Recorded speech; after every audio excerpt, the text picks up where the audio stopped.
Andyan pa rin siya, pero parang wala na rin. Mga 2 buwan na ang nakalipas mula nang makilala ko siya. Nakilala ko siya sa isang interview. 28 na siya, ako naman 23. Nakasama ko siya ulit sa isa pang interview at nagkasundo kami agad. Hindi romantiko ha, more like maayos na kwentuhan lang, magaan, magalang. Sanay siya mag-message noon pero ngayon bihira na. Hindi ko rin siya masisisi kasi pati ako hindi na rin nag-initiate.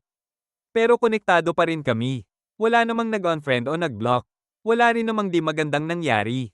Parang wala lang talagang napag-uusapan ngayon. Tapos isang araw, nag-update siya ng profile picture at doon ko siya talagang nakita.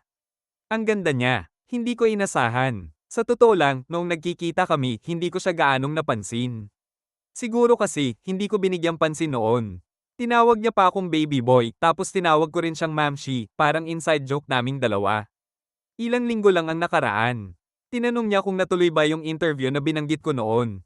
Sumagot ako. Tapos wala na. Hindi pa rin kami nawawala sa digital space ng isa't isa, and yan pa rin siya. Pero ang tahimik na ngayon. Hindi ko rin talaga alam kung ano tong nararamdaman ko. Alam ko lang, namimiss ko yung konting spark na meron kami kahit hindi naman naging malalim. Ewan ko ba, minsan iniisip ko, paano kaya kung sinubukan ko?